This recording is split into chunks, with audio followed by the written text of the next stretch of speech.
দাগি অযোগ্যদের থেকে টাকা উদ্ধার নিয়ে সুপ্রিম কোর্টে প্রশ্নের মুখে পড়ল এবার এসএসসি। টাকা উদ্ধারের প্রক্রিয়া কি শুরু হয়েছে? এসএসসির আইনজীবীকে প্রশ্ন করেছেন মাননীয় বিচারপতি। এখনো শুরু হয়নি, জবাব দিয়েছে স্কুল সার্ভিস কমিশনের আইনজীবী। দাগি নন, তবু পরীক্ষায় বসতে দেওয়া হয়নি, এই আর্জিতেও মামলা দায়ের হয়েছে। চাকরিহারাদের একাংশের মামলা খারিজ করে দাগিদের থেকে টাকা উদ্ধার নিয়ে প্রশ্ন করেছেন বিচারপতি। ঠিক কি হলো আজ আদালতে, আরো বিস্তারিত আমরা জানবো। আমাদের প্রতিনিধি বিজেন্দ্র সিংহ রয়েছেন টেলিফোন লাইনে। বিজেন্দ্র, কয়েকটি প্রার্থী আজকে সুপ্রিম কোর্টে দ্বারস্থ হয়েছিলেন এবং তাদের অভিযোগ ছিল যে তারা দাগি নন, কিন্তু তাদেরকে পরীক্ষায় বসতে দেওয়া হচ্ছে না। কলকাতা হাইকোর্টে তারা গেছিলেন, কলকাতা হাইকোর্ট তাদের মামলা খারিজ করে দিয়েছে। কলকাতা হাইকোর্টের রায়কে বহাল করে আজকে সুপ্রিম কোর্ট বলেছে কি আপনাদের তো দেখাই যাচ্ছে কি আপনারা দাগি। যখন আপনাকে টিচিং থেকে বারণ করা হয়েছিল, আপনাদেরকে পুরনো অর্ডার আসার পর আর পড়াশোনায় যাবেন না, আপনারা টিচিং করবেন না, সেটাই তো স্পষ্ট সিগন্যাল ছিল কি আপনারা দাগি, এই জন্য আপনাদেরকে আবার টিচিং এ অ্যাপয়েন্ট করা হচ্ছে না। যখন সুপ্রিম কোর্ট ইন্টারিম অর্ডার দিয়েছিল যেখানে বলা রয়েছিল ডিসেম্বর অব্দি টিচাররা পড়াতে পারবেন যারা দাগি নন, সেক্ষেত্রে আপনারা সেটাই আপনাদের জন্য ইঙ্গিত ছিল। তখন সুপ্রিম কোর্ট জানতে চায় যে সময় এই আর্গুমেন্টগুলো চলছিল কি রিকভারি কি ইনিশিয়েট করা হয়েছে যারা দাগি রয়েছে তাদের থেকে, কেন কি কলকাতা হাইকোর্ট রায়ের মধ্যে বলেছিল দেবস্মিতা কি যারা স্বচ্ছভাবে চাকরি পাননি, যারা দুর্নীতি করে চাকরি পেয়েছেন তাদের চাকরি বাতিল হবে, তার সঙ্গে সঙ্গে তাদেরকে যে টাকা তারা পেয়েছেন স্যালারি হিসাবে সেটাও তাদেরকে ফেরত দিতে হবে। এবং সেই রায়কে বহাল রেখেছে সুপ্রিম কোর্ট, অর্থাৎ টাকা রিকভার করতে হবে দাগি ক্যান্ডিডেট থেকে, এই নির্দেশ বহাল রয়েছে। তাই সুপ্রিম কোর্ট আজকে জিজ্ঞেস করে এই দাগিদের থেকে কি রিকভারি প্রসেস ইনিশিয়েট করা হয়েছে। সেই সময় তাদের আইনজীবী বলেন কি না হয়নি, এসএসসির আইনজীবী বলেন কি এখনো সেটা স্টার্ট করা হয়নি। এবং তখন সুপ্রিম কোর্ট আরো একটা প্রশ্ন করে কি বারবারই প্রশ্নটা কেন উঠছে কি দাগি কারা, অদাগি কারা, কারা দাগি নন, একটা স্বচ্ছতা থাকা উচিত এবং স্পষ্ট একটা তালিকা কেন বেরোচ্ছে না। এবং তারা এটাও বলেন যে সুপ্রিম কোর্টের তরফ থেকে আগেই বলা হয়েছে কি যদি কোনো এরকম দাগি ব্যক্তি বাইরে থেকে গেছে, অন্য কোনো ব্যক্তি সেই যদি এসএসসির নজরে নিয়ে আসে তাদেরও কিন্তু ক্যান্সেল করা হবে ক্যান্ডিডেটের। সেটাতে আজকে এসএসসি বলে তারা সেটা করছে।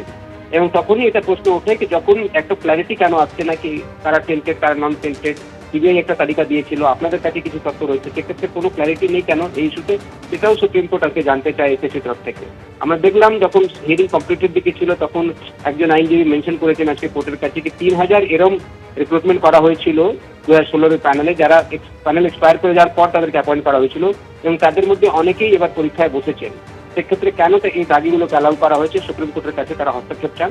সুপ্রিম কোর্ট আজকে কোনো হস্তক্ষেপ করতে চায়নি, তারা বলেছেন কি এখন পরীক্ষা হোক, পরীক্ষার পর তারা দেখবেন কি এটা নিয়ে করা যায়। ধন্যবাদ বিজেন্দ্র।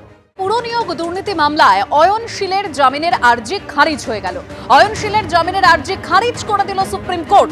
এটা কোনো সাধারণ মামলা নয়, ওয়েমার শিটে কারচুপি করা হয়েছে, হাজারে হাজারে পরীক্ষার্থী প্রতারিত হয়েছেন, পর্যবেক্ষণ সুপ্রিম কোর্টের। এসএসসি দুর্নীতিতেও ওয়েমারে কারচুপি করা হয়েছিল, তবু তৎকালীন শিক্ষামন্ত্রী পার্থ চট্টোপাধ্যায়কে একটি মামলায় জামিন দিয়েছে সুপ্রিম কোর্ট। আদালতে সওয়াল অয়নশীলের আইনজীবীর। অয়নশীলের জামিনের আবেদন খারিজ করে দিয়েছে সুপ্রিম কোর্ট।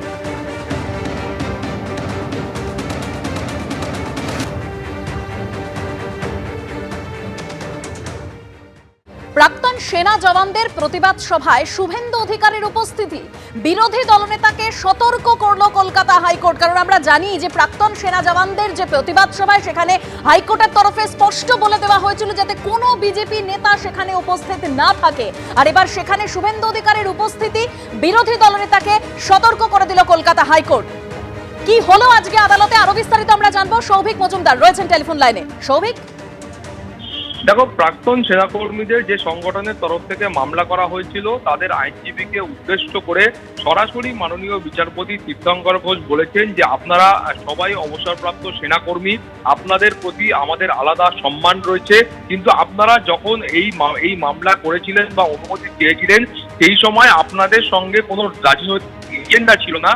কিন্তু এখন দেখা যাচ্ছে যে অভিযোগ করা হচ্ছে সরকারের তরফ থেকে, সেই অভিযোগের ভিত্তিতে সেই এজেন্ডা কিন্তু প্রকাশ্যে আসছে। এর পরবর্তী ক্ষেত্রে মাননীয় বিচারপতি বলেন যে আদালতের সঙ্গে জাগদারি করলে তার ফলাফল কিন্তু ভালো হবে না, এবং এই মুহূর্তে আদালত বলেছে যে কোনো রকম কঠোর পদক্ষেপ আদালত করছে না, কিন্তু ভবিষ্যতে এই ধরনের পদক্ষেপ করলে তার ফল কিন্তু ভোগ করতে হবে, অর্থাৎ আদালত প্রয়োজনীয় পদক্ষেপ গ্রহণ করবে সেই সতর্ক বার্তাও কিন্তু এখানে দেওয়া হয়েছে। উল্টো দিকে শুভেন্দু অধিকারীর তরফ থেকে বলা, যারা এই মামলা করেছিলেন তাদের তরফ থেকে বলা হয় যে শুভেন্দু অধিকারী সেখানে গিয়েছিলেন, কিন্তু তারপর তিনি যখন জানতে পারেন যে এখানে কোনো রকম রাজনৈতিক পদাধিকারীদের থাকা বারণ রয়েছে, তারপরে তিনি ঘটনাস্থল থেকে চলে যান। ফলে তুমি জানো যে যখন গান্ধীমূর্তির পাদদেশে এই সভা করার অনুমতি দেওয়া হয়, সেই সময় মাননীয় বিচারপতি তীর্থঙ্কর ঘোষ তিনি কিন্তু বলেছিলেন যে বিজেপির কোনো পদাধিকারী তারা কিন্তু এই কর্মসূচি থাকতে পারবেন না। তারপরে আমরা দেখতে পেয়েছিলাম যে পুলিশের সঙ্গে কার্যত যারা এখানে উদ্যোক্তা ছিলেন সেই কর্মকর্তাদের একটা সংঘাতের পরিস্থিতি তৈরি হয়, এবং যার প্রেক্ষিতে গতকাল এই মামলা কলকাতা হাইকোর্টে দায়ের হয় এবং আজকে তার বিচার প্রক্রিয়াও সংগঠিত হয়। ধন্যবাদ সৌভিক।